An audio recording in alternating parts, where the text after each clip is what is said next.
PRP treatment या platelet rich plasma treatment क्या है और ये हम किन कंडीशंस में कर सकते हैं और इसके क्या फ़वाइद हैं। पीआरपी में हम मरीज़ का ब्लड ड्रॉ करते हैं, हाथ से ही नॉर्मली जिस तरह ब्लड ड्रॉ किया जाता है इसी तरह से हम ब्लड ड्रॉ करते हैं। उस ब्लड को हम ट्यूब्स में डाल के मशीन में स्पिन करते हैं, इसमें से प्लेटलेट्स के सेल्स सेपरेट कर लेते हैं।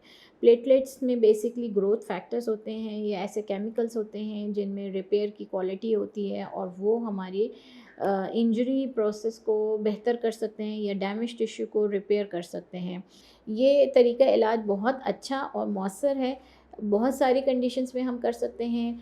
घुटनों का आर्थराइटिस जिसमें जॉइंट के अंदर इन्फ्लेमेशन होती है। आर्थराइटिस बेसिकली एक इन्फ्लेमेटरी प्रोसेस है, यानी कि टिश्यूज़ में सूजन आ जाती है, टिश्यूज़ पेन करना शुरू कर देते हैं।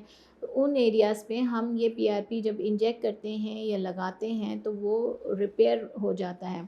मैं यही रिकमेंड करूँगी कि आप अगर ऐसी किसी कंडीशन में मुब्तला हैं तो आप मुझसे बिल्कुल कांटेक्ट कर सकते हैं, मेरी ओपीडी में विज़िट कर सकते हैं, मेरे नंबर्स पे रब्ता कर सकते हैं और अपनी प्रॉब्लम डिस्कस कर सकते हैं। अपना बहुत ज़्यादा ख़्याल रखिएगा। Thank you so much. सिर्फ वेरीफाइड डॉक्टर से अपॉइंटमेंट बुक कराओ। ओला डॉक, डॉक्टर का अपॉइंटमेंट आसानी से।